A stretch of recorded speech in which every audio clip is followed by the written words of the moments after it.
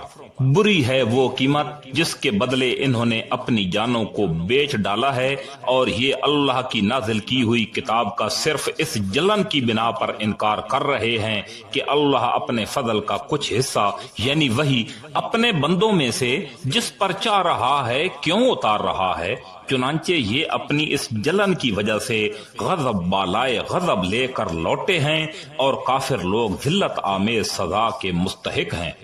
اور جب ان سے کہا جاتا ہے کہ اللہ نے جو کلام اتارا ہے اس پر ایمان لے آؤ، تو وہ کہتے ہیں کہ ہم تو صرف اسی کلام پر ایمان لائیں گے جو ہم پر نازل کیا گیا یعنی تورات، اور وہ اس کے سوا دوسری آسمانی کتابوں کا انکار کرتے ہیں، حالانکہ وہ بھی حق ہیں، اور جو کتاب ان کے پاس ہے وہ اس کی تصدیق بھی کرتی ہے۔ اے پیغمبر صلی اللہ علیہ وآلہ وسلم، تم ان سے کہو کہ اگر تم واقعی تورات پر ایمان رکھتے ہو تو اللہ کے نبیوں کو پہلے زمانے میں کیوں قتل کرتے رہے، اور خود موسیٰ علیہ السلام تمہارے پاس روشن نشانیاں لے کر آئے، پھر تم نے ان کی پیٹھ کے پیچھے یہ ستم ڈھایا کہ گائے کے بچڑے کو معبود بنا لیا۔ اور وہ وقت یاد کرو جب ہم نے تم سے عہد لیا اور تمہارے اوپر طور کو بلند کر دیا، اور یہ کہا کہ جو کچھ ہم نے تم کو دیا ہے اس کو مضبوطی سے تھامو، اور جو کچھ کہا جائے اس سے ہوش سے سنو۔ کہنے لگے ہم نے پہلے بھی سن لیا تھا مگر عمل نہیں کیا تھا، اب بھی ایسا ہی کریں گے۔ اور دراصل ان کے کفر کی نحوست کی وجہ سے ان کے دلوں میں بچڑا بسا ہوا تھا۔ آپ ان سے کہیے کہ اگر تم مومن ہو تو کتنی بری ہیں وہ باتیں جو تمہارا ایمان تمہیں تلقین کر رہا ہے۔ آپ ان سے کہیے کہ اگر اللہ کے نزدیک آخرت کا گھر تمام انسانوں کو چھوڑ کر صرف تمہارے ہی لیے مخصوص ہے جیسا کہ تمہارا کہنا ہے، تو موت کی تمنا تو کر کے دکھاؤ اگر واقعی سچے ہو۔ اور ہم بتا دیتے ہیں کہ انہوں نے اپنے جو کرتوت آگے بھیج رکھے ہیں ان کی وجہ سے یہ کبھی ایسی تمنا نہیں کریں گے، اللہ ظالموں کو خوب جانتا ہے۔ بلکہ یقیناً تم ان لوگوں کو پاؤ گے کہ انہیں زندہ رہنے کی ہرس تمام دوسرے لوگوں سے زیادہ ہے، یہاں تک کہ مشرکین سے بھی زیادہ۔ ان کا ایک ایک شخص یہ چاہتا ہے کہ 1000 سال عمر پائے، حالانکہ کسی کی بڑی عمر پا لینا اسے عذاب سے دور نہیں کر سکتا، اور یہ جو عمل بھی کرتے ہیں اللہ اس سے اچھی طرح دیکھ رہا ہے۔ اے پیغمبر صلی اللہ علیہ وآلہ وسلم، کہہ دو کہ اگر کوئی شخص جبرائیل علیہ السلام کا دشمن ہے تو ہوا کرے، انہوں نے تو یہ کلام اللہ کی اجازت سے تمہارے دل پر اتارا ہے جو اپنے سے پہلے کی کتابوں کی تصدیق کر رہا ہے، اور ایمان والوں کے لیے مجسم ہدایت اور خوشخبری ہے۔ اگر کوئی شخص اللہ کا، اس کے فرشتوں کا اور رسولوں کا اور جبرائیل علیہ السلام اور میکائیل علیہ السلام کا دشمن ہے تو وہ سن رکھے کہ اللہ کافروں کا دشمن ہے، اور بے شک ہم نے آپ پر ایسی آیتیں اتاری ہیں جو حق کو آشکارا کرنے والی ہیں، اور ان کا انکار وہی لوگ کرتے ہیں جو نافرمان ہیں۔ یہ آخر کیا معاملہ ہے کہ ان لوگوں نے جب کوئی عہد کیا ان کے پاس ایک گروہ نے اسے ہمیشہ توڑ پھینکا، کہ ان میں سے اکثر لوگ ایمان لاتے ہی نہیں۔ اور جب ان کے پاس اللہ کی طرف سے ایک رسول آئے جو اس تورات کی تصدیق کر رہے تھے جو ان کے پاس ہے، تو اہل کتاب میں سے ایک گروہ نے اللہ کی کتاب تورات و انجیل کو اس طرح پس پشت ڈال دیا گویا وہ کچھ جانتے ہی نہیں تھے کہ اس میں نبی آخر الزمان صلی اللہ علیہ وآلہ وسلم کے بارے میں کیا ہدایات دی گئی تھیں۔ اور یہ بنی اسرائیل ان منتروں کے پیچھے لگ گئے جو سلیمان علیہ السلام کی سلطنت کے زمانے میں شیاطین پڑھا کرتے تھے، اور سلیمان علیہ السلام نے کوئی کفر نہیں کیا تھا، البتہ شیاطین لوگوں کو جادو کی تعلیم دے کر کفر کا ارتکاب کرتے تھے۔ نیز یہ بنی اسرائیل اس چیز کے پیچھے لگ گئے جو شہر بابل میں ہاروت اور ماروت نامی دو فرشتوں پر نازل کی گئی تھی۔ یہ دو فرشتے کسی کو اس وقت تک کوئی تعلیم نہیں دیتے تھے جب تک اس سے یہ نہ کہہ دیں کہ ہم محض آزمائش کے لیے بھیجے گئے ہیں، لہذا تم جادو کے پیچھے لگ کر کفر اختیار نہ کرنا۔ پھر بھی یہ لوگ ان سے وہ چیزیں سیکھتے تھے جس کے ذریعے مرد اور اس کی بیوی میں جدائی پیدا کر دیں۔ ویسے یہ واضح رہے کہ وہ اس کے ذریعے کسی کو اللہ کی مشیت کے بغیر کوئی نقصان نہیں پہنچا سکتے تھے، مگر وہ ایسی باتیں سیکھتے تھے جو ان کے لیے نقصان دہ تھیں اور فائدہ مند نہ تھیں، اور وہ یہ بھی خوب جانتے تھے کہ جو شخص ان چیزوں کا خریدار بنے گا آخرت میں اس کا کوئی حصہ نہیں ہوگا، اور حقیقت یہ ہے کہ وہ چیز بہت بری تھی جس کے بدلے انہوں نے اپنی جانیں بیچ ڈالی۔ کاش کہ ان کو اس بات کا حقیقی علم ہوتا۔ اور اس کے برعکس اگر وہ ایمان اور تقوی اختیار کرتے تو اللہ کے پاس سے ملنے والا ثواب یقیناً کہیں زیادہ بہتر ہوتا۔ کاش کہ ان کو اس بات کا بھی حقیقی علم ہوتا۔ ایمان والو، رسول اللہ صلی اللہ علیہ وآلہ وسلم سے مخاطب ہو کر رانا نہ کہا کرو، اور انظرنا کہہ دیا کرو، اور سنا کرو، اور کافروں کے لیے دردناک عذاب ہے۔ کافر لوگ خواہ اہل کتاب میں سے ہوں یا مشرکین میں سے یہ پسند نہیں کرتے کہ تمہارے پروردگار کی طرف سے کوئی بھلائی تم پر نازل ہو، حالانکہ اللہ جس کو چاہتا ہے اپنی رحمت کے لیے مخصوص فرما لیتا ہے، اور اللہ فضل عظیم کا مالک ہے۔ ہم جب بھی کوئی آیت منسوخ کرتے ہیں یا اسے بھلا دیتے ہیں تو اس سے بہتر یا اس جیسی آیت لے آتے ہیں۔ کیا تمہیں یہ معلوم نہیں کہ اللہ ہر چیز پر قدرت رکھتا ہے؟ کیا تمہیں یہ معلوم نہیں کہ اللہ وہ ذات ہے کہ آسمانوں اور زمین کی سلطنت تنہا اسی کی ہے، اور اللہ کے سوا نہ کوئی تمہارا رکھوالا ہے نہ کوئی مددگار؟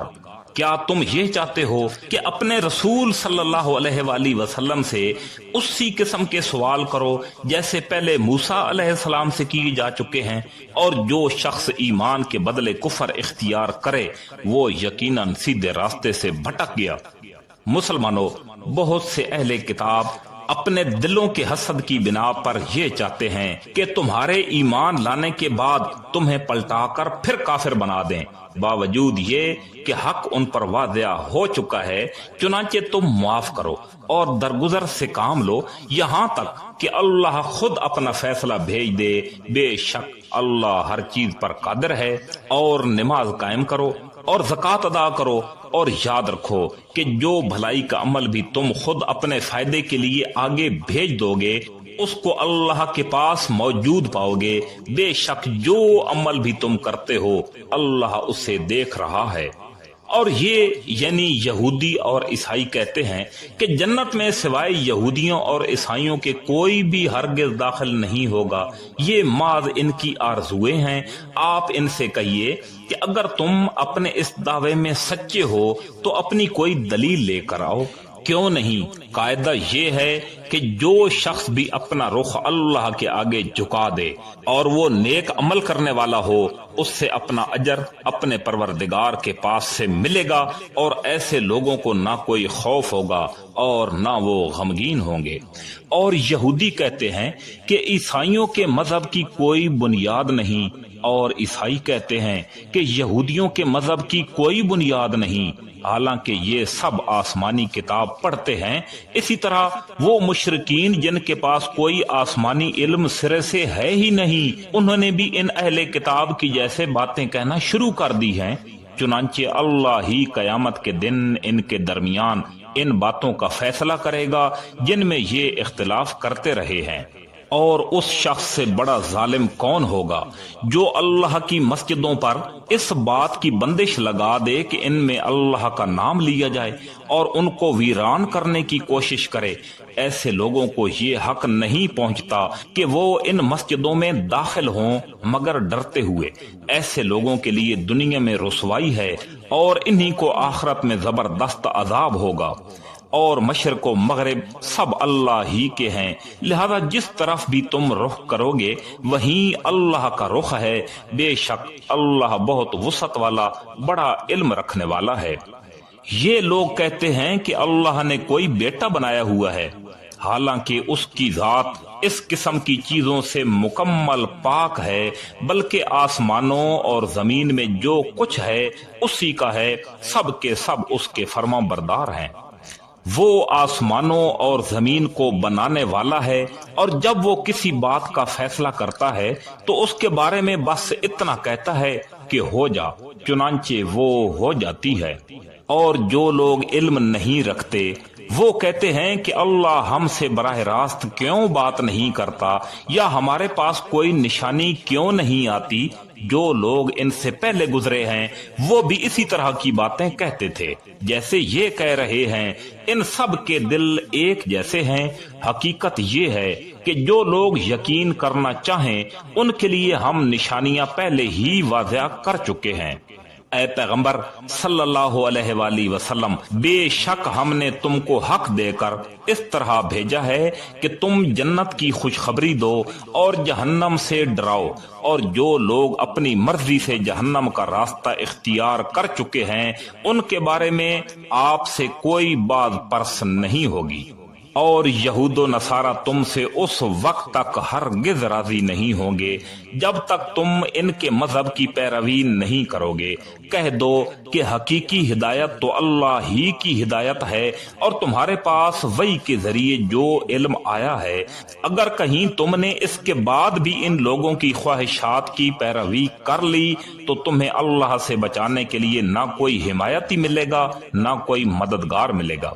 جن لوگوں کو ہم نے کتاب دی جبکہ وہ اس کی تلاوت اس طرح کرتے ہیں جیسا اس کی تلاوت کا حق ہے، تو وہ لوگ ہی در حقیقت اس پر ایمان رکھتے ہیں، اور جو اس کا انکار کرتے ہیں تو ایسے لوگ ہی نقصان اٹھانے والے ہیں۔ اے بنی اسرائیل، میری وہ نعمت یاد کرو جو میں نے تم کو عطا کی تھی، اور یہ بات بھی یاد کرو کہ میں نے تم کو سارے جہانوں پر فضیلت دی تھی۔ اور اس دن سے ڈرو جس دن کوئی شخص بھی کسی کے کچھ کام نہیں آئے گا، نہ کسی سے کسی قسم کا فدیہ قبول کیا جائے گا، نہ اس کو کوئی سفارش فائدہ دے گی اور نہ اس کو کوئی مدد پہنچے گی۔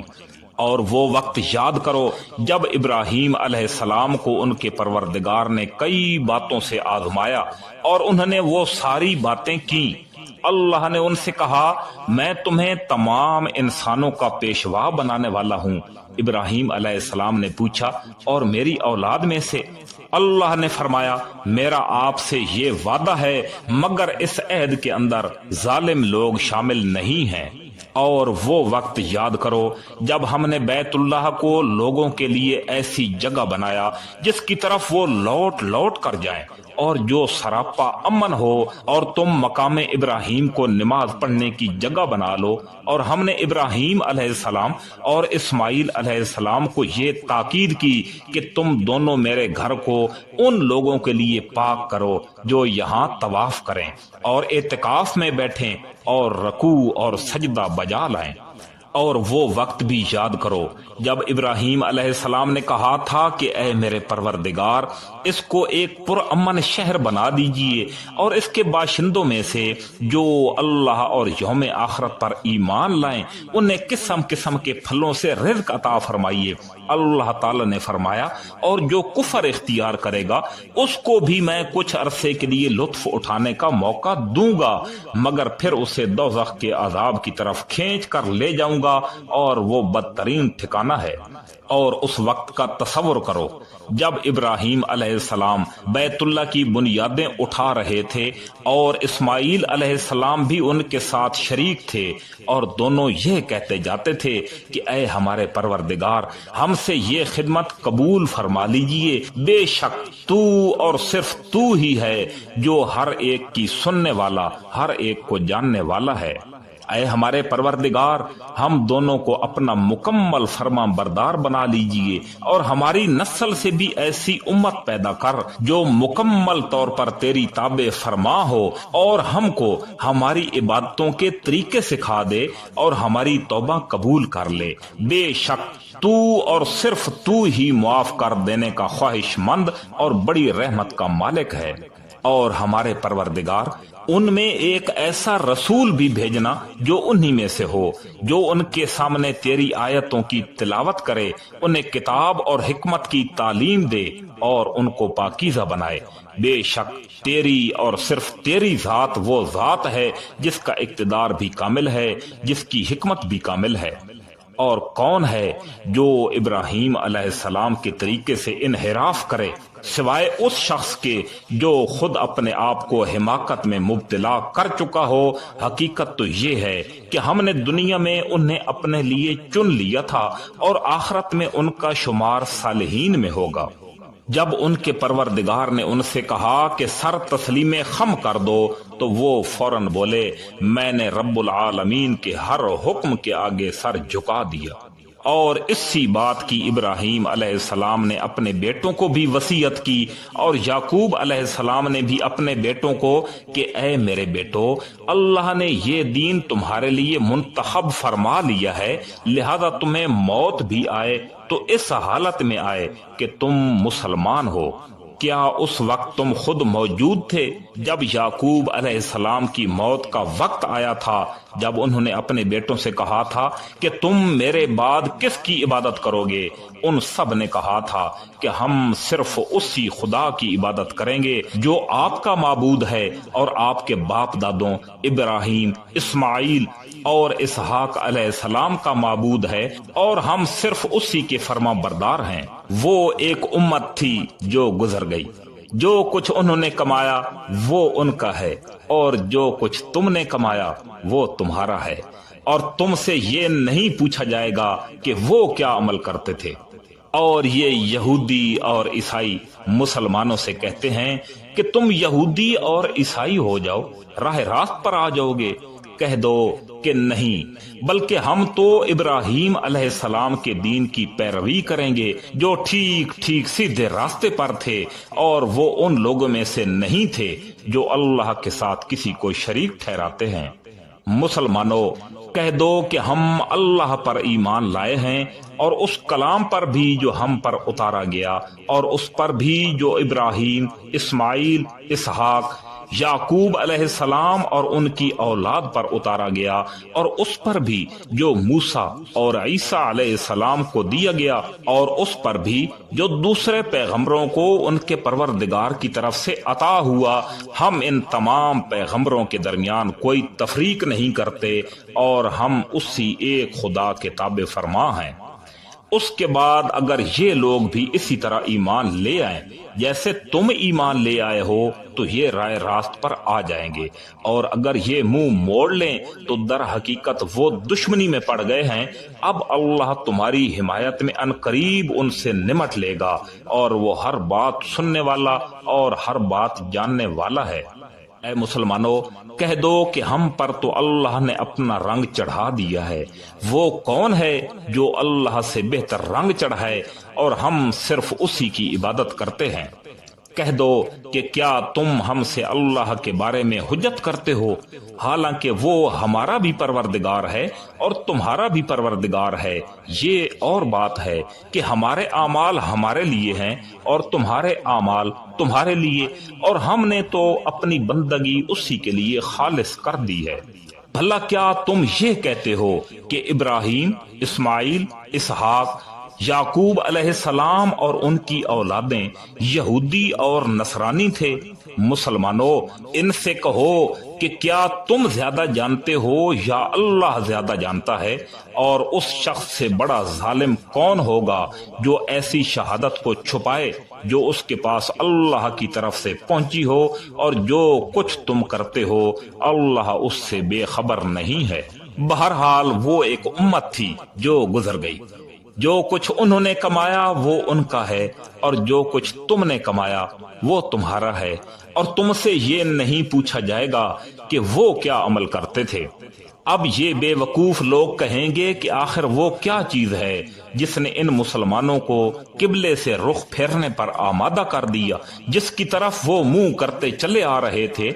آپ کہہ دیجئے کہ مشرق اور مغرب سب اللہ ہی کے ہیں، وہ جس کو چاہتا ہے سیدھی راہ کی ہدایت کر دیتا ہے۔ اور مسلمانوں، اسی طرح تو ہم نے تم کو ایک معتدل امت بنایا ہے تاکہ تم دوسرے لوگوں پر گواہ بنو اور رسول تم پر گواہ بنے، اور جس قبلے پر تم پہلے کاربند تھے اس سے ہم نے کسی اور وجہ سے نہیں بلکہ صرف یہ دیکھنے کے لیے مقرر کیا تھا کہ کون رسول صلی اللہ علیہ وآلہ وسلم کا حکم مانتا ہے اور کون الٹے پاؤں پھر جاتا ہے۔ اور اس میں شک نہیں کہ یہ بات تھی بھی بڑی مشکل، لیکن ان لوگوں کے لیے ذرا بھی مشکل نہ ہوئی جن کو اللہ نے ہدایت دی تھی، اور اللہ تعالیٰ ایسا نہیں کہ تمہارے ایمان کو ضائع کر دے۔ در حقیقت اللہ لوگوں پر بڑا شفقت کرنے والا، بڑا مہربان ہے۔ اے پیغمبر صلی اللہ علیہ وآلہ وسلم، ہم تمہارے چہرے کو بار بار آسمان کی طرف اٹھتے ہوئے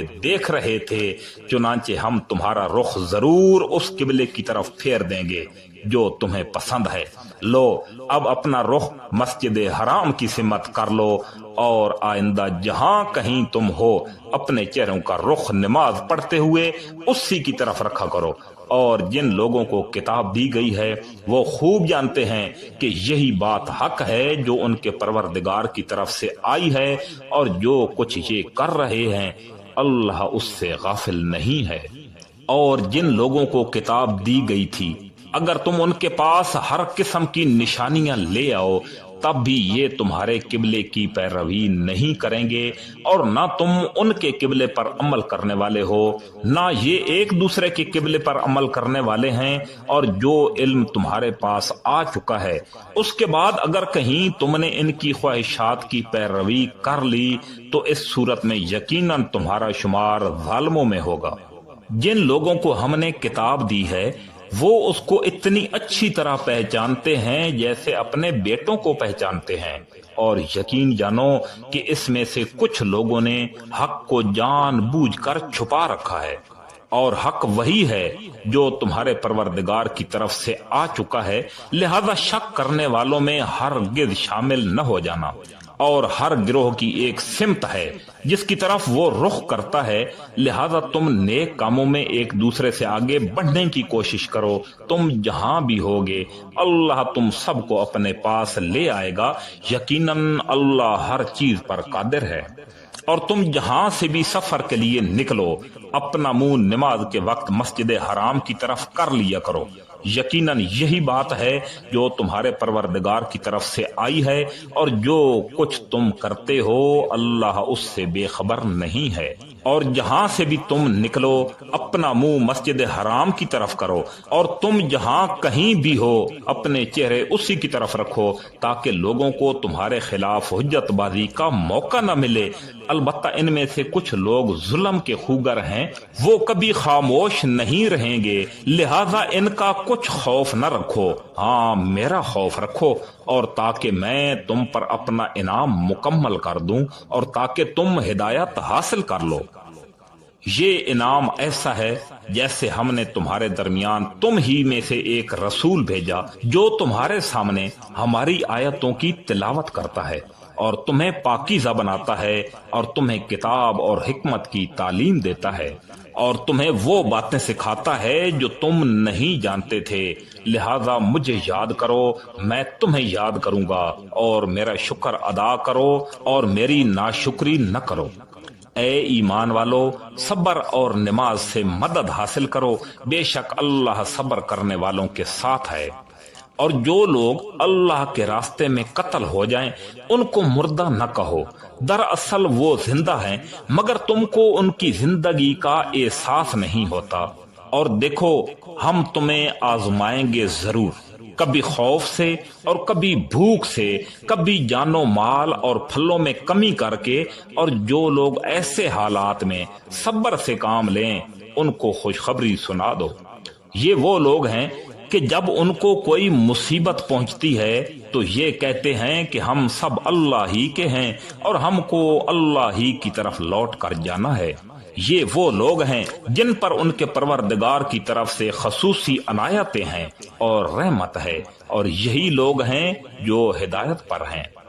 بے شک صفا اور مروہ اللہ کی نشانیوں میں سے ہیں، لہذا جو شخص بھی بیت اللہ کا حج کرے یا عمرہ کرے تو اس کے لیے اس بات میں کوئی گناہ نہیں ہے کہ وہ ان کے درمیان چکر لگائے، اور جو شخص خوشی سے کوئی اور بھلائی کا کام کرے تو اللہ یقیناً قدردان اور جاننے والا ہے۔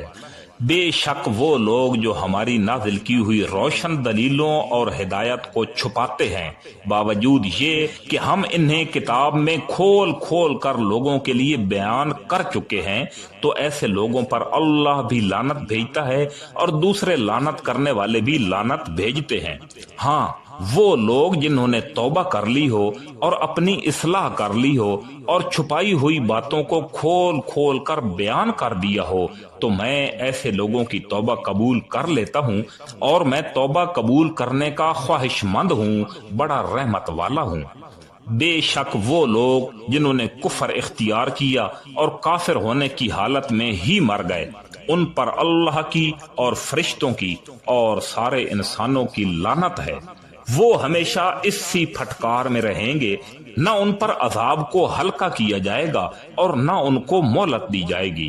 اور تمہارا خدا ایک ہی خدا ہے، اس کے سوا کوئی خدا نہیں، جو سب پر مہربان، بہت مہربان ہے۔ بے شک آسمان اور زمین کی تخلیق میں، رات دن کے لگاتار آنے جانے میں، اور ان کشتیوں میں جو لوگوں کے فائدے کا سامان لے کر سمندر میں تیرتی ہیں، اس پانی میں جو اللہ نے آسمان سے اتارا اور اس کے ذریعے زمین کو اس کے مردہ ہو جانے کے بعد زندگی بخشی، اور اس میں ہر قسم کے جانور پھیلا دیے، اور ہواؤں کی گردش میں اور ان بادلوں میں جو آسمان اور زمین کے درمیان تابع دار بن کر کام میں لگے ہوئے ہیں، ان تمام لوگوں کے لیے نشانیاں ہی نشانیاں ہیں جو اپنی عقل سے کام لیتے ہیں۔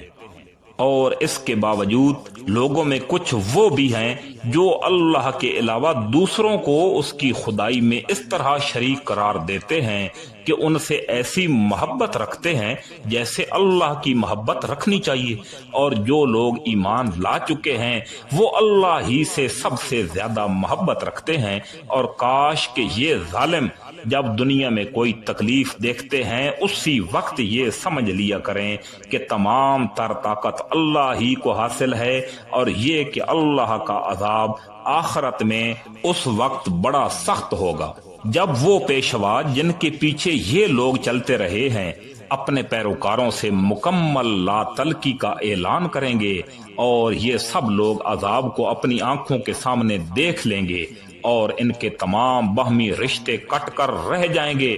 اور جنہوں نے ان پیشواؤں کی پیروی کی تھی وہ کہیں گے کہ کاش ہمیں ایک مرتبہ پھر دنیا میں لوٹنے کا موقع دیا جائے اور ہم بھی ان پیشواؤں سے اسی طرح لا تلقی کا اعلان کریں جیسے انہوں نے ہم سے لا تلقی کا اعلان کیا ہے۔ اس طرح اللہ انہیں دکھا دے گا کہ ان کے اعمال آج ان کے لیے حسرت ہی حسرت بن چکے ہیں، اور اب وہ کسی صورت دوزخ سے نکلنے والے نہیں ہیں۔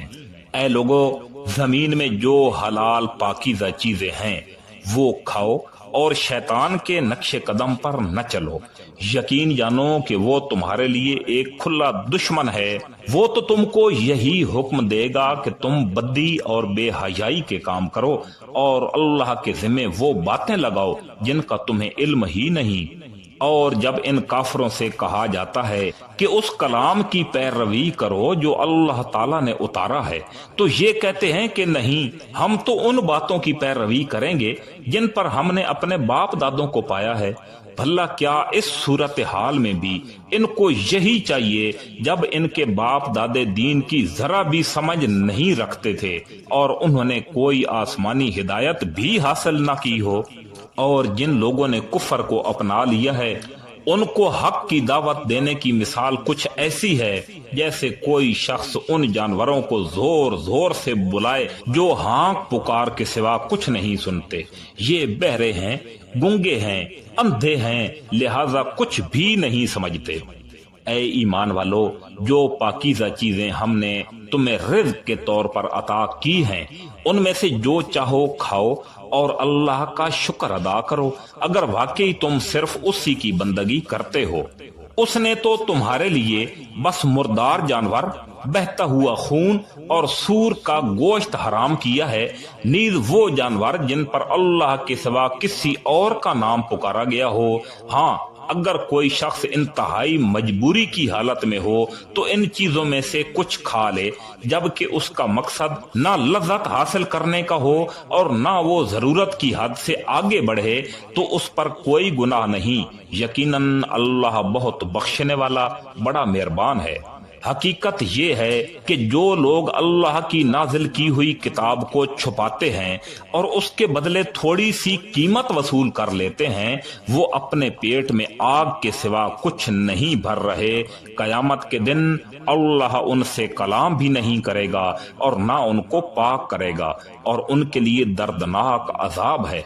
یہ وہ لوگ ہیں جنہوں نے ہدایت کے بدلے گمراہی اور مغفرت کے بدلے عذاب کو خریدا ہے۔ چنانچہ اندازہ کرو کہ یہ دوزخ کی آگ سہنے کے لیے کتنے تیار ہیں۔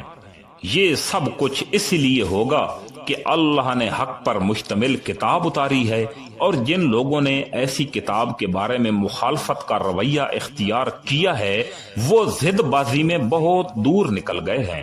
نیکی بس یہی تو نہیں کہ اپنے چہرے مشرق یا مغرب کی طرف کر لو، بلکہ نیکی یہ ہے کہ لوگ اللہ پر، آخرت کے دن پر، فرشتوں پر اور اللہ کی کتابوں اور اس کے نبیوں پر ایمان لائیں، اور اللہ کی محبت میں اپنا مال رشتہ داروں، یتیموں، مسکینوں، مسافروں اور سائلوں کو دیں، اور غلاموں کو آزاد کرانے میں خرچ کریں، اور نماز قائم کریں اور زکوٰۃ ادا کریں، اور جب کوئی عہد کر لیں تو اپنے عہد کو پورا کرنے کے عادی ہوں، اور تنگی اور تکلیف میں نیز جنگ کے وقت صبر و استقلال کے خوگر ہوں۔ ایسے لوگ ہیں جو سچے کہلانے کے مستحق ہیں، اور یہی لوگ ہیں جو متقی ہیں۔ اے ایمان والو، جو لوگ جان بوجھ کر ناحق قتل کر دیے جائیں ان کے بارے میں تم پر قصاص کا حکم فرض کر دیا گیا ہے۔ آزاد کے بدلے آزاد، غلام کے بدلے غلام، اور عورت کے بدلے عورت ہی کو قتل کیا جائے۔ پھر اگر قاتل کو اس کے بھائی یعنی مقتول کے وارث کی طرف سے کچھ معافی دے دی جائے تو معروف طریقے کے مطابق خون بہا کا مطالبہ کرنا وارث کا حق ہے، اور اس سے خوش اسلوبی سے ادا کرنا قاتل کا فرض ہے۔ یہ تمہارے پروردگار کی طرف سے ایک آسانی پیدا کر دی گئی ہے، اور یہ ایک رحمت ہے۔ اس کے بعد بھی اگر کوئی زیادتی کرے تو وہ دردناک عذاب کا مستحق ہے۔ اور اے عقل رکھنے والو، تمہارے لیے قصاص میں زندگی کا سامان ہے، امید ہے کہ تم اس کی خلاف ورزی سے بچو گے۔ تم پر فرض کیا گیا ہے کہ اگر تم میں سے کوئی اپنے پیچھے مال چھوڑ کر جانے والا ہو تو جب اس کی موت کا وقت قریب آ جائے تو وہ اپنے والدین اور قریبی رشتہ داروں کے حق میں دستور کے مطابق وصیت کرے۔ یہ متقی لوگوں کے ذمے ایک لازمی حق ہے۔ پھر جو شخص اس وصیحت کو سننے کے بعد اس میں کوئی تبدیلی کرے گا تو اس کا گناہ ان لوگوں پر ہوگا جو اس میں تبدیلی کریں گے۔ یقین رکھو کہ اللہ سب کچھ سنتا، سب کچھ جانتا ہے۔ ہاں، اگر کسی شخص کو یہ اندیشہ ہو کہ کوئی وصیحت کرنے والا بے جا طرفداری یا گناہ کا ارتکاب کر رہا ہے اور وہ متعلقہ آدمیوں کے درمیان صلح کرا دے تو اس پر کوئی گناہ نہیں، بے شک اللہ تعالیٰ بہت بخشنے والا، بڑا مہربان ہے۔ اے ایمان والو، تم پر روزے فرض کر دیے گئے ہیں جس طرح تم سے پہلے لوگوں پر فرض کیے گئے تھے تاکہ تمہارے اندر تقوی پیدا ہو۔ گنتی کے چند دن روزے رکھنے ہیں، پھر بھی اگر تم میں سے کوئی شخص بیمار ہو یا سفر پر ہو تو وہ دوسرے دنوں میں اتنی ہی تعداد پوری کر لے، اور جو لوگ اس کی طاقت رکھتے ہوں وہ ایک مسکین کو کھانا کھلا کر روزے کا فدیہ ادا کریں۔ اس کے علاوہ اگر کوئی شخص اپنی خوشی سے کوئی نیکی کرے تو یہ اس کے حق میں مزید بہتر ہے، اور اگر تم کو سمجھ ہو تو روزے رکھنے میں تمہارے لیے زیادہ بہتری ہے۔ رمضان کا مہینہ وہ ہے جس میں قرآن نازل کیا گیا، جو لوگوں کے لیے سراپا ہدایت اور ایسی روشن نشانیوں کا حامل ہے جو صحیح راستہ دکھاتی اور حق و باطل کے درمیان دو ٹوک فیصلہ کر دیتی ہے۔ لہذا تم میں سے جو شخص بھی یہ مہینہ پائے وہ اس میں ضرور روزے رکھے، اور اگر کوئی شخص بیمار ہو یا سفر پر ہو تو وہ دوسرے دنوں میں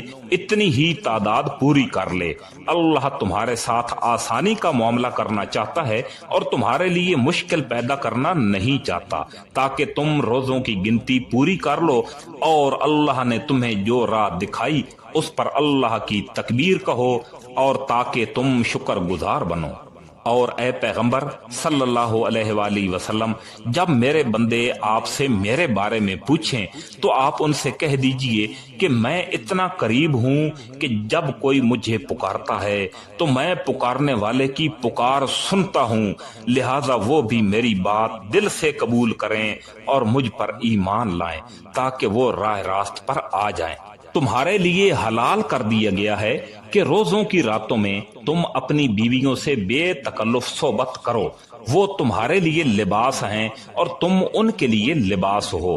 اللہ کو علم تھا کہ تم اپنے آپ سے خیانت کر رہے تھے، پھر اس نے تم پر عنایت کی اور تمہاری غلطی معاف فرما دی، چنانچہ اب تم ان سے صحبت کر لیا کرو، اور جو کچھ اللہ نے تمہارے لیے لکھ دیا ہے اس سے طلب کرو، اور اس وقت تک کھاؤ پیو جب تک صبح کی سفید دھاری سیاہ دھاری سے ممتاز ہو کر تم پر واضح نہ ہو جائے، اس کے بعد رات آنے تک روزے کو پورا کرو، اور ان یعنی اپنی بیویوں سے اس حالت میں مباشرت نہ کرو جب تم مسجدوں میں اعتکاف میں بیٹھے ہو، یہ اللہ کی مقرر کی ہوئی حدود ہیں، لہذا ان کی خلاف ورزی کے قریب بھی مت جانا۔ اسی طرح اللہ اپنی نشانیاں لوگوں کے سامنے کھول کھول کر بیان کرتا ہے تاکہ وہ تقوی اختیار کریں،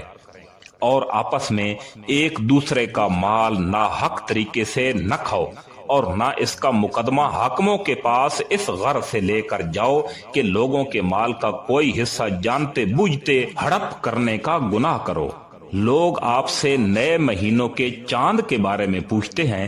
آپ انہیں بتا دیجئے کہ یہ لوگوں کے مختلف معاملات اور حج کے اوقات متعین کرنے کے لیے ہیں، اور ان لوگوں سے اللہ کے راستے میں جنگ کرو جو تم سے جنگ کرتے ہیں، اور زیادتی نہ کرو، یقین جانو کہ اللہ زیادتی کرنے والوں کو پسند نہیں فرماتا۔ اور تم ان لوگوں کو جہاں پاہو قتل کرو، اور انہیں اس جگہ سے نکال کر باہر کرو جہاں سے انہوں نے تمہیں نکالا تھا، اور فتنہ قتل سے زیادہ سنگین برائی ہے، اور تم ان سے مسجد حرام کے پاس اس وقت تک لڑائی نہ کرو جب تک وہ خود اس میں تم سے لڑائی شروع نہ کریں۔ ہاں، اگر وہ تم سے اس میں لڑائی شروع کر دیں تو تم ان کو قتل کر سکتے ہو، ایسے کافروں کی سزا یہی ہے۔ پھر اگر وہ بعد آ جائیں تو بے شک اللہ بہت بخشنے والا، بڑا مہربان ہے۔ اور تم ان سے لڑتے رہو یہاں تک کہ فتنہ باقی نہ رہے، اور دین مکمل طور پر اللہ کا ہو جائے، پھر اگر وہ بعد آ جائیں تو سمجھ لو کہ تشدد سوائے ظالموں کے کسی پر نہیں ہونا چاہیے۔ حرمت والے مہینے کا بدلہ حرمت والا مہینہ ہے، اور حرمتوں پر بھی بدلے کے احکام جاری ہوتے ہیں۔ چنانچہ اگر کوئی شخص تم پر کوئی زیادتی کرے تو تم بھی ویسی ہی زیادتی اس پر کرو جیسی زیادتی اس نے تم پر کی ہو، اور اللہ سے ڈرتے رہو اور اچھی طرح سمجھ لو کہ اللہ انہی کا ساتھی ہے جو اس کا خوف دل میں رکھتے ہیں۔ اور اللہ کے راستے میں مال خرچ کرو اور اپنے آپ کو خود اپنے ہاتھوں ہلاکت میں نہ ڈالو اور نیکی اختیار کرو، بے شک اللہ نیکی کرنے والوں سے محبت کرتا ہے۔ اور حج اور عمرہ اللہ کے لیے پورا پورا ادا کرو۔ ہاں اگر تمہیں روک دیا جائے تو جو قربانی میسر ہو اللہ کے حضور پیش کر دو، اور اپنے سر اس وقت تک نہ مڑواؤ جب تک قربانی اپنی جگہ نہ پہنچ جائے۔ ہاں اگر تم میں سے کوئی شخص بیمار ہو یا اس کے سر میں کوئی تکلیف ہو تو روزوں یا صدقے یا قربانی کا فدیہ دے۔ پھر جب تم امن حاصل کر لو، جو شخص حج کے ساتھ عمرے کا فائدہ بھی اٹھائے وہ جو قربانی میسر ہو اللہ کے حضور پیش کر دے۔ ہاں اگر کسی کے پاس اس کی طاقت نہ ہو تو وہ حج کے دنوں میں 3 روزے رکھے اور 7 روزے اس وقت رکھے جب تم گھروں کو لوٹ کر جاؤ۔ اس طرح یہ کل 10 روزے ہوں گے۔ یہ حکم ان لوگوں کے لیے ہے جن کے گھر والے مسجد حرام کے پاس نہ رہتے ہوں، اور اللہ سے ڈرتے رہو اور جان رکھو کہ اللہ کا عذاب بڑا سخت ہے۔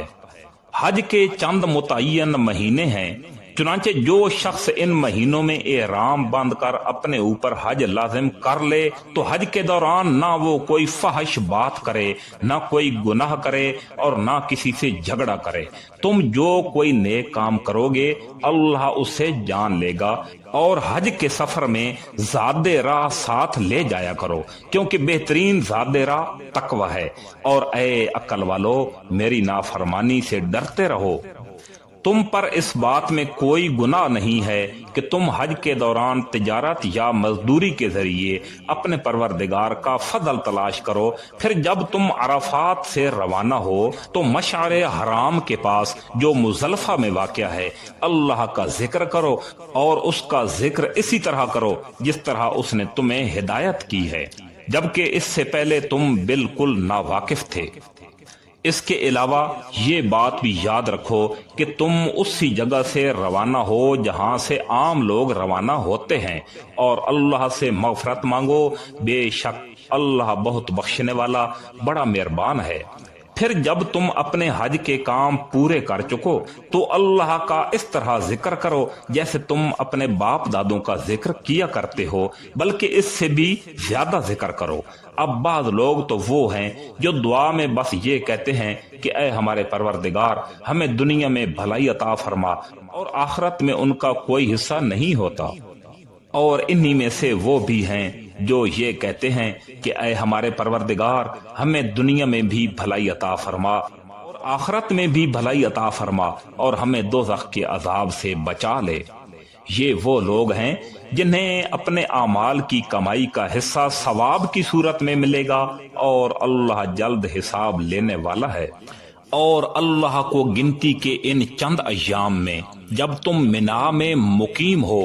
یاد کرتے رہو۔ پھر جو شخص 2 ہی دن میں جلدی واپس چلا جائے اس پر بھی کوئی گناہ نہیں ہے، اور جو شخص 1 دن بعد واپس آ جائے اس پر بھی کوئی گناہ نہیں۔ یہ تفصیل اس کے لیے ہے جو تقوی اختیار کرے، اور تم سب تقوی اختیار کرو، اور یقین رکھو کہ تم سب کو اسی کی طرف لے جا کر جمع کیا جائے گا۔ اور لوگوں میں ایک وہ شخص بھی ہے کہ دنیاوی زندگی کے بارے میں اس کی باتیں بڑی اچھی لگتی ہیں، اور جو کچھ اس کے دل میں ہے اس پر وہ اللہ کو گواہ بھی بناتا ہے، حالانکہ وہ تمہارے دشمنوں میں سب سے زیادہ بڑھ کر ہے۔ اور جب اٹھ کر جاتا ہے تو زمین میں اس کی دوڑ دھوپ اس لیے ہوتی ہے کہ وہ اس میں فساد مچائے اور فصلیں اور نسلیں تباہ کرے، حالانکہ اللہ فساد کو پسند نہیں فرماتا۔ اور جب اس سے کہا جاتا ہے کہ اللہ کا خوف کرو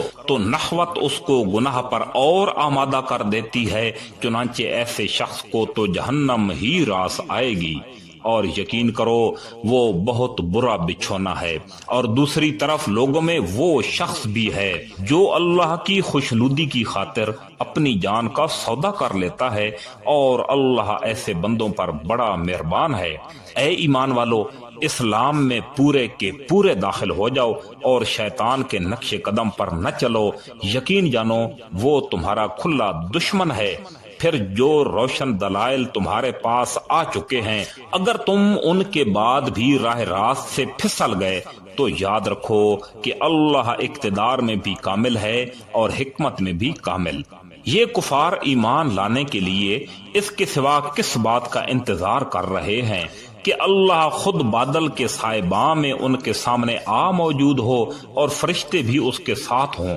اور سارا معاملہ اب بھی چکا دیا جائے، حالانکہ آخرکار سارے معاملات اللہ ہی کی طرف تو لوٹ کر رہیں گے۔ بنی اسرائیل سے پوچھو، ہم نے ان کو کتنی ساری کھلی نشانیاں دی تھیں، اور جس شخص کے پاس اللہ کی نعمت آ چکی ہو پھر وہ اس کو بدل ڈالے تو اس سے یاد رکھنا چاہیے کہ اللہ کا عذاب بڑا سخت ہے۔ جن لوگوں نے کفر اپنا لیا ہے ان کے لیے دنیاوی زندگی بڑی دلکش بنا دی گئی ہے، اور وہ اہل ایمان کا مذاق اڑاتے ہیں، حالانکہ جنہوں نے تقوی اختیار کیا ہے وہ قیامت کے دن ان سے کہیں بلند ہوں گے، اور اللہ جس کو چاہتا ہے بے حساب رزق دیتا ہے۔ شروع میں سارے انسان ایک ہی دین کے پیروکار تھے، پھر جب ان میں اختلاف ہوا تو اللہ نے نبی بھیجے جو حق والوں کو خوشخبری سناتے اور باطل والوں کو ڈراتے تھے، اور ان کے ساتھ حق پر مشتمل کتاب نازل کی تاکہ وہ لوگوں کے درمیان ان باتوں کا فیصلہ کرے جن میں ان کا اختلاف تھا۔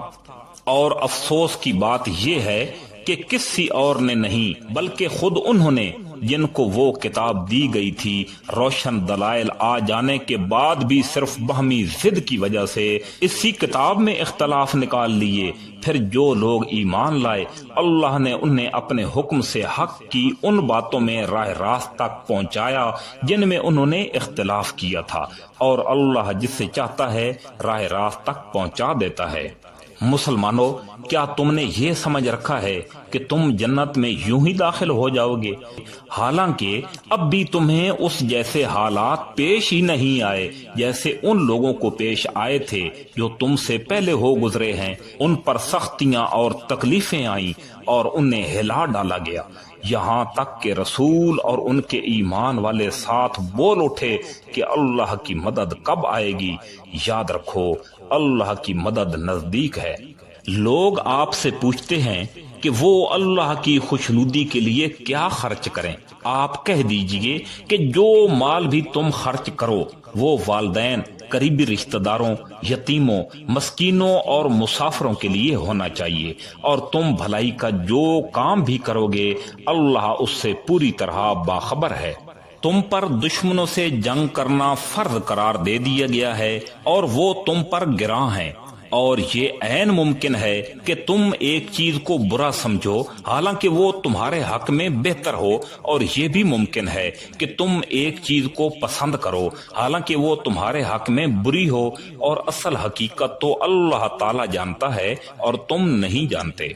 لوگ آپ سے حرمت والے مہینے کے بارے میں پوچھتے ہیں کہ اس میں جنگ کرنا کیسا ہے۔ آپ کہہ دیجئے کہ اس میں جنگ کرنا بڑا گناہ ہے، مگر لوگوں کو اللہ کے راستے سے روکنا، اس کے خلاف کفر کی روش اختیار کرنا، مسجد حرام پر بندش لگانا اور اس کے باسیوں کو وہاں سے نکال باہر کرنا اللہ کے نزدیک بہت بڑا گناہ ہے، اور فتنہ قتل سے بھی زیادہ سنگین چیز ہے، اور یہ کافر تم لوگوں سے برابر جنگ کرتے رہیں گے یہاں تک کہ اگر ان کا بس چلے تو یہ تم کو تمہارا دین چھوڑنے پر آمادہ کر دیں، اور اگر تم میں سے کوئی شخص اپنا دین چھوڑ دے اور کافر ہونے کی حالت میں مرے تو ایسے لوگوں کے اعمال دنیا اور آخرت دونوں میں اکارت ہو جائیں گے، ایسے لوگ دوزخ والے ہیں، وہ ہمیشہ اسی میں رہیں گے۔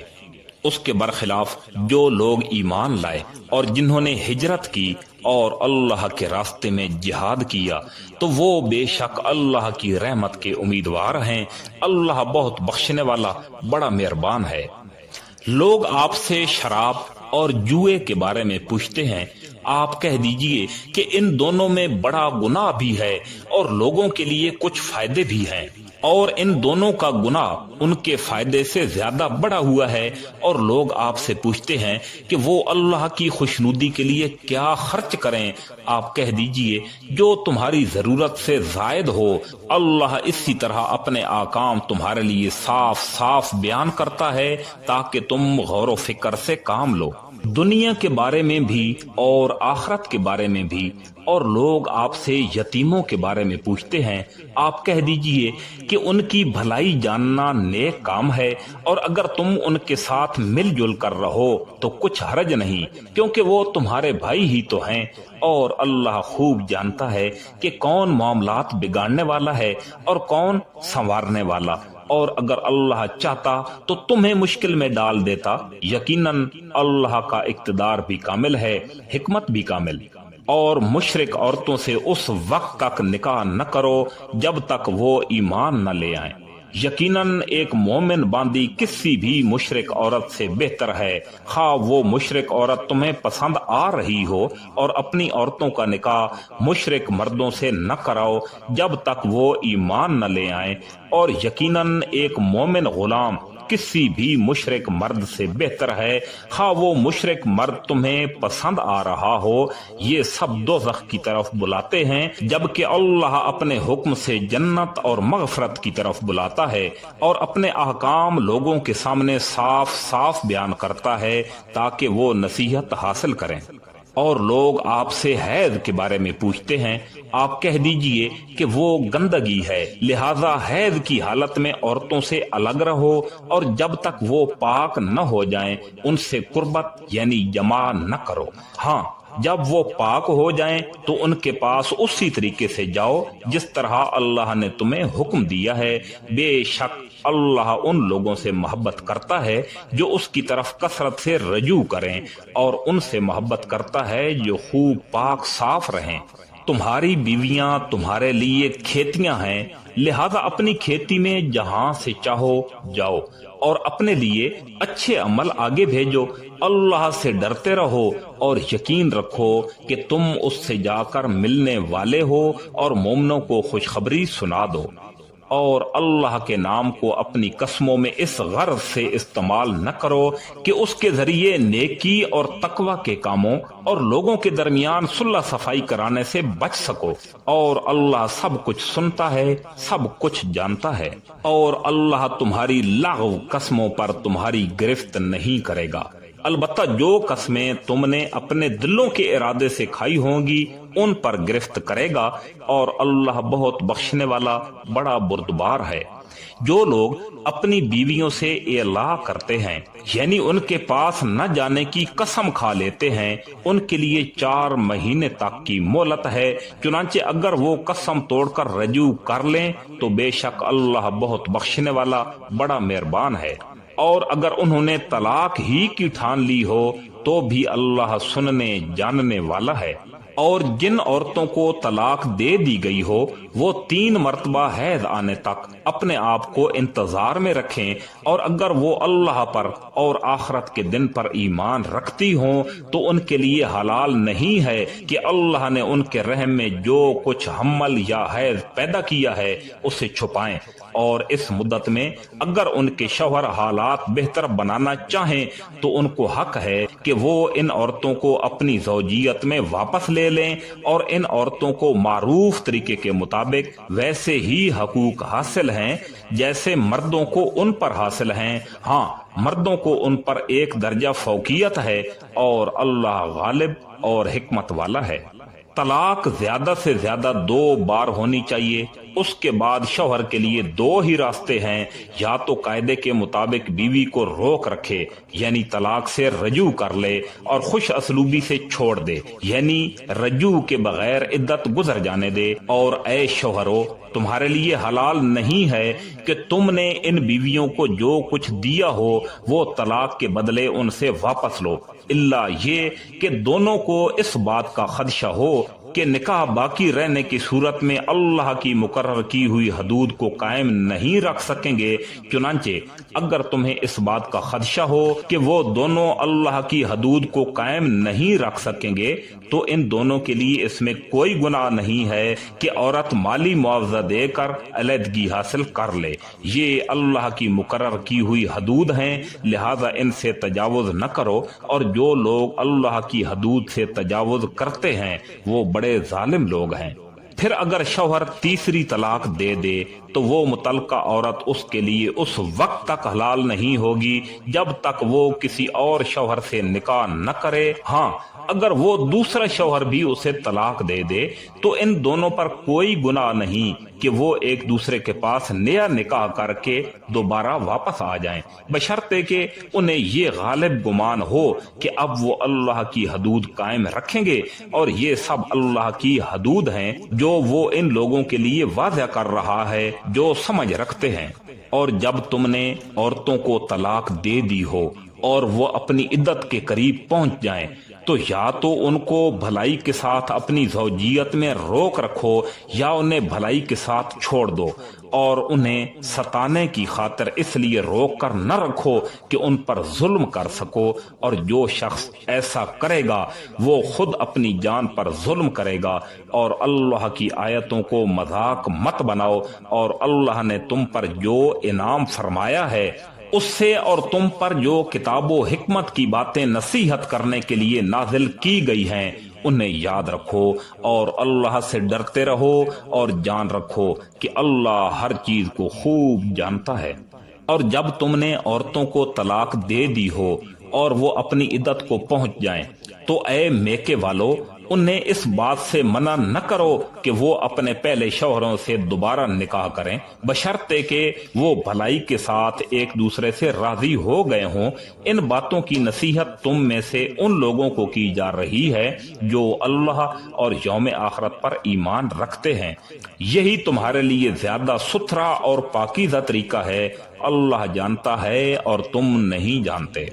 اور مائیں اپنے بچوں کو پورے 2 سال تک دودھ پلائیں، یہ مدت ان کے لیے ہے جو دودھ پلانے کی مدت پوری کرنا چاہیں، اور جس باپ کا وہ بچہ ہے اس پر واجب ہے کہ وہ معروف طریقے پر ان ماؤں کے کھانے اور لباس کا خرچ اٹھائے۔ ہاں کسی شخص کو اس کی وسعت سے زیادہ تکلیف نہیں دی جا سکتی، نہ تو ماں کو اپنے بچے کی وجہ سے ستایا جائے اور نہ باپ کو اپنے بچے کی وجہ سے، اور اسی طرح کی ذمہ داری وارث پر بھی ہے۔ پھر اگر وہ دونوں یعنی والدین آپس کی رضامندی اور باہمی مشورے سے 2 سال گزرنے سے پہلے ہی دودھ چھڑانا چاہیں تو اس پر بھی ان پر کوئی گناہ نہیں ہے۔ اور اگر تم یہ چاہو کہ اپنے بچے کو کسی انا سے دودھ پلواؤ تو بھی تم پر کوئی گناہ نہیں، جبکہ تم نے جو اجرت ٹھہرائی تھی وہ دودھ پلانے والی انا کو بھلے طریقے سے دے دو، اور اللہ سے ڈرتے رہو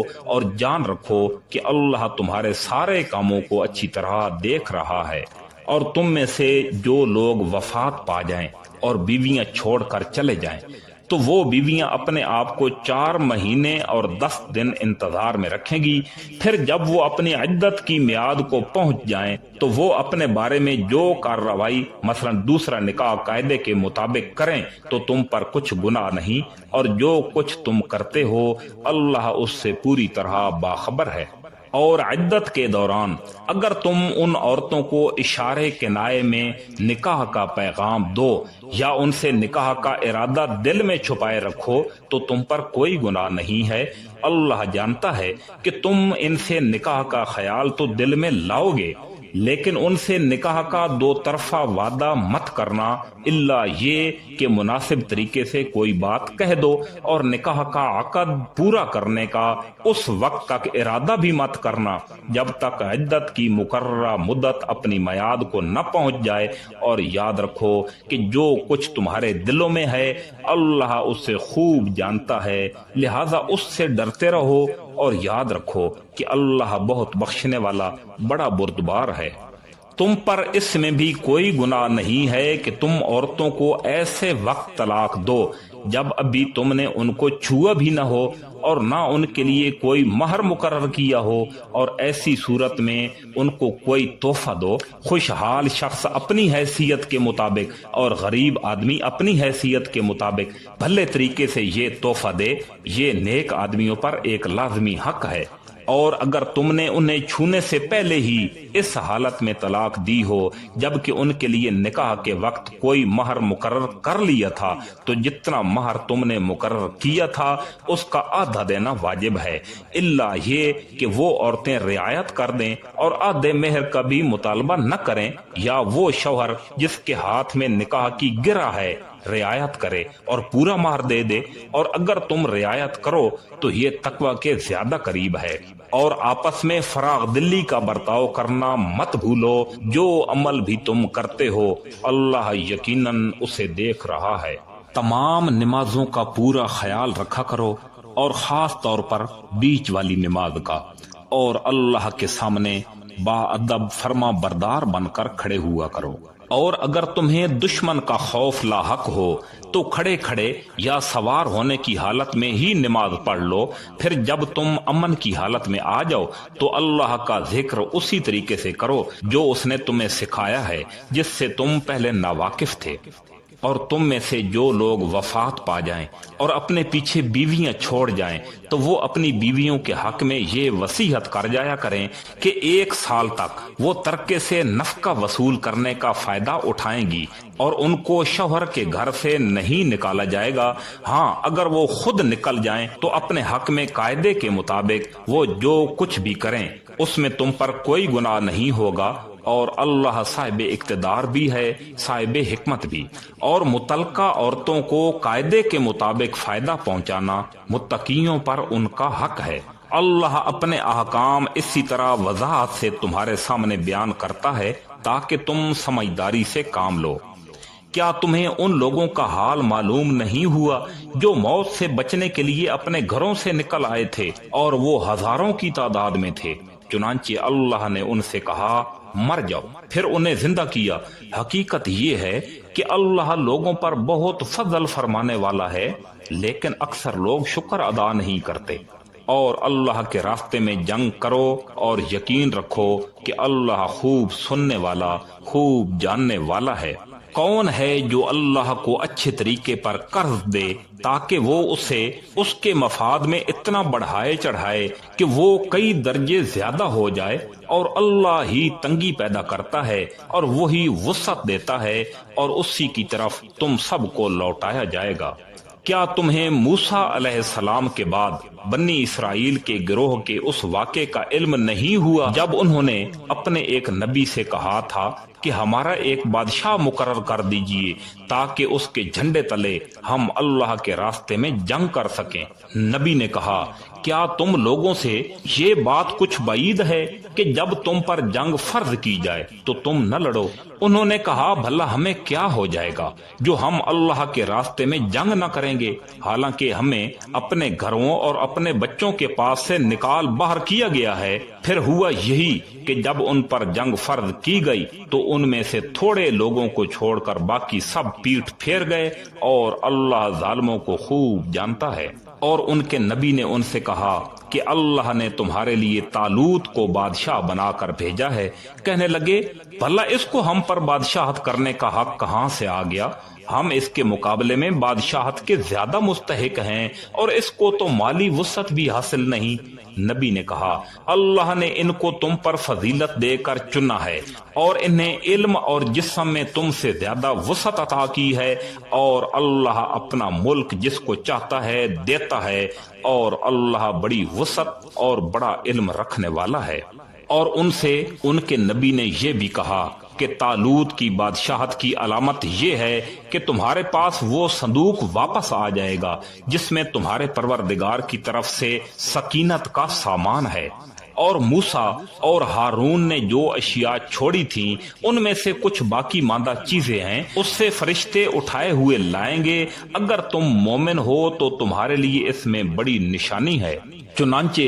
جب طالوت لشکر کے ساتھ روانہ ہوا تو اس نے لشکر والوں سے کہا کہ اللہ ایک دریا کے ذریعے تمہارا امتحان لینے والا ہے، جو شخص اس دریا سے پانی پیے گا وہ میرا آدمی نہیں ہوگا، اور جو اسے نہیں چکھے گا وہ میرا آدمی ہوگا، الا یہ کہ کوئی اپنے ہاتھ سے ایک چلو بھر لے تو کچھ حرج نہیں۔ پھر ہوا یوں کہ ان میں سے تھوڑے آدمیوں کے سوا باقی سب نے اس دریا کا خوب پانی پیا۔ چنانچہ جب وہ یعنی طالوت اور اس کے ساتھ ایمان رکھنے والے دریا کے پار اترے تو یہ لوگ جنہوں نے طالوت کا حکم نہیں مانا تھا کہنے لگے کہ آج جالوت اور اس کے لشکر کا مقابلہ کرنے کی ہم میں بالکل طاقت نہیں ہے، مگر جن لوگوں کا ایمان تھا کہ وہ اللہ سے جا ملنے والے ہیں انہوں نے کہا نہ جانے کتنی چھوٹی جماعتیں ہیں جو اللہ کے حکم سے بڑی جماعتوں پر غالب آئی ہیں،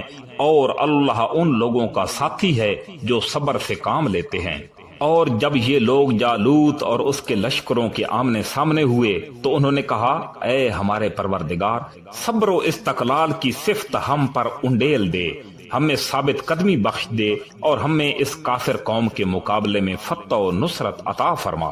چنانچہ انہوں نے اللہ کے حکم سے ان جالوت کے ساتھیوں کو شکست دی، اور داؤد علیہ السلام نے جالوت کو قتل کیا، اور اللہ نے ان کو سلطنت اور دانائی عطا کی، اور جو علم چاہا ان کو عطا فرمایا۔ اگر اللہ لوگوں کا ایک دوسرے کے ذریعے دفاع نہ کرے تو زمین میں فساد پھیل جائے، لیکن اللہ تمام جہانوں پر بڑا فضل فرمانے والا ہے۔ یہ اللہ تعالیٰ کی آیات ہیں جو ہم آپ کے سامنے ٹھیک ٹھیک پڑھ کر سناتے ہیں، اور آپ بے شک ان پیغمبروں میں سے ہیں جو رسول بنا کر بھیجے گئے ہیں۔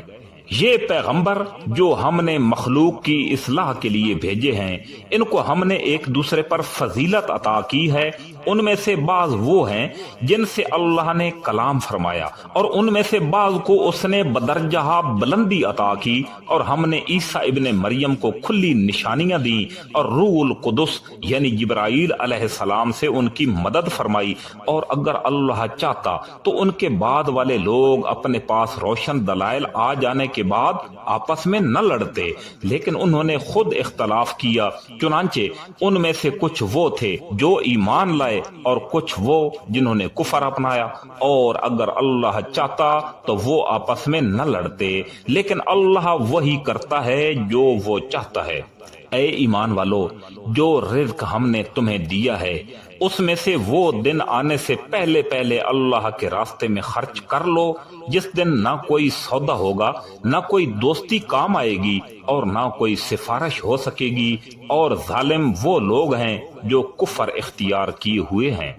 اللہ وہ ہے جس کے سوا کوئی معبود نہیں، جو سدا زندہ ہے، جو پوری کائنات سنبھالے ہوئے ہے، جس کو نہ کبھی اونگ آتی ہے نہ نیند۔ آسمانوں میں جو کچھ ہے وہ بھی، اور زمین میں جو کچھ ہے وہ بھی، سب اسی کا ہے۔ کون ہے جو اس کے حضور اس کی اجازت کے بغیر کسی کی سفارش کر سکے؟ وہ سارے بندوں کے تمام آگے اور پیچھے کے حالات کو خوب جانتا ہے، اور وہ لوگ اس کے علم کی کوئی بات اپنے علم کے دائرے میں نہیں لا سکتے سوائے اس بات کے جس سے وہ خود چاہے۔ اس کی کرسی نے سارے آسمانوں اور زمین کو گھیرا ہوا ہے، اور ان دونوں کی نگہبانی سے اس سے ذرا بھی بوجھ نہیں ہوتا، اور وہ بڑا عالی مقام صاحب عظمت ہے۔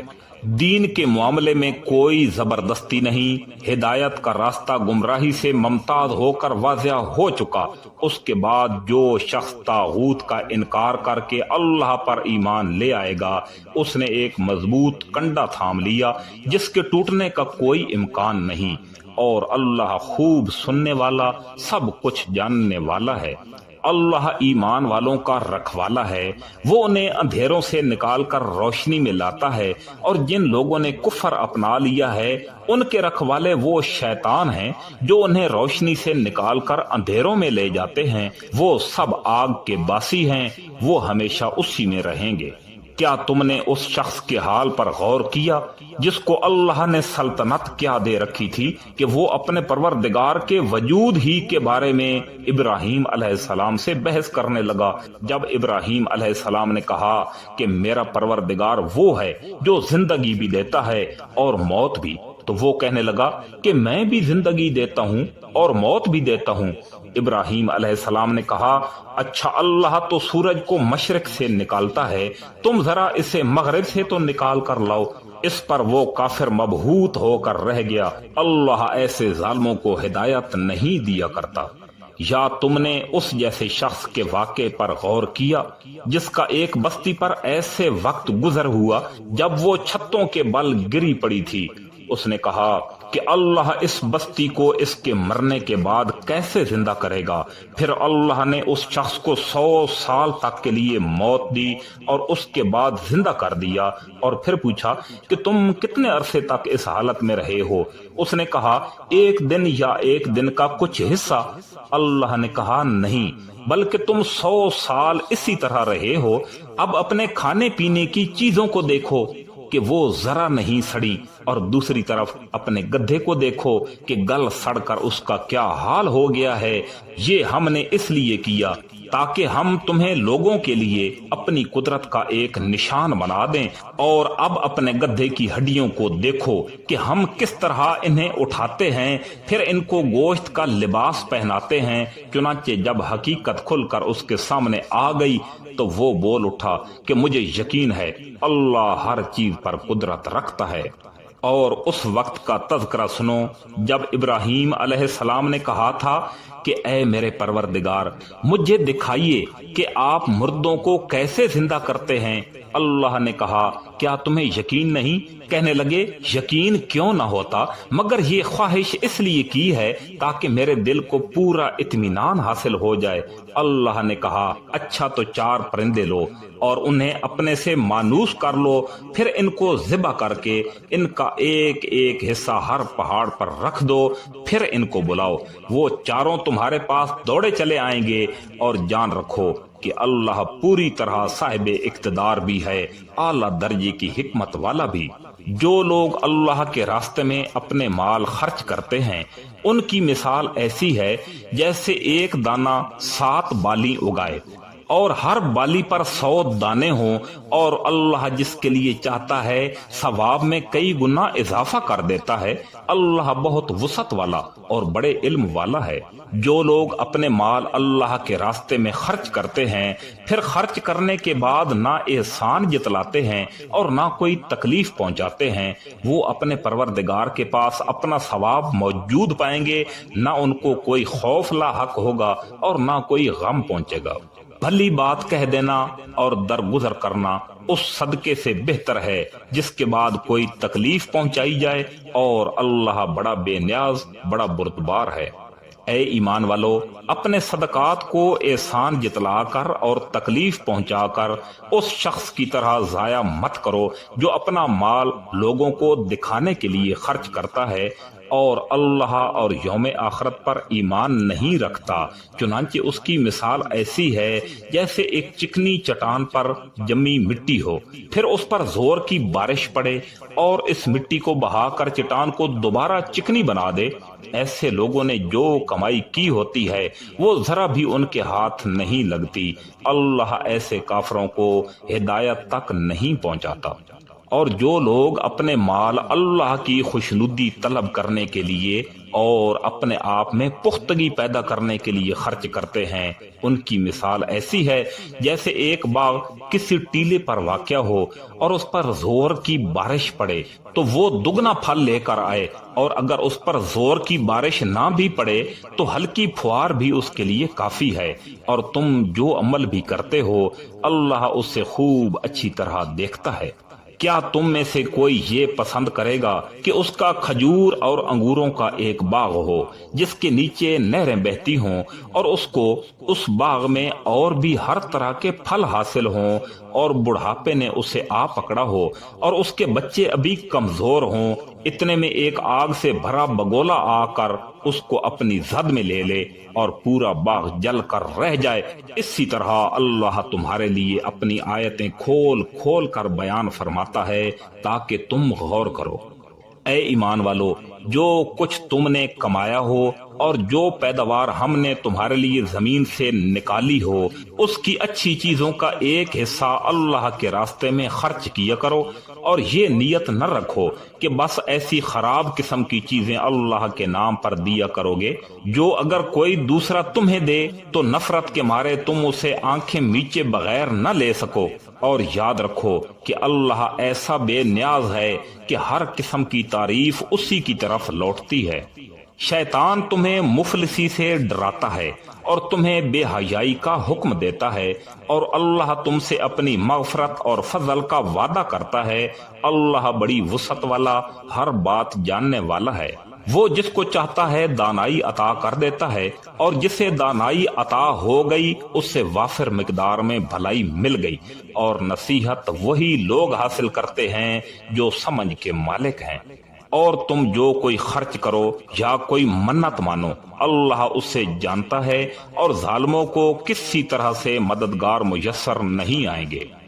اگر تم صدقات ظاہر کر کے دو تب بھی اچھا ہے، اور اگر ان کو چھپا کر فقراء کو دے دو تو یہ تمہارے حق میں کہیں بہتر ہے، اور اللہ تمہاری برائیوں کا کفارہ کر دے گا، اور اللہ تمہارے تمام کاموں سے پوری طرح باخبر ہے۔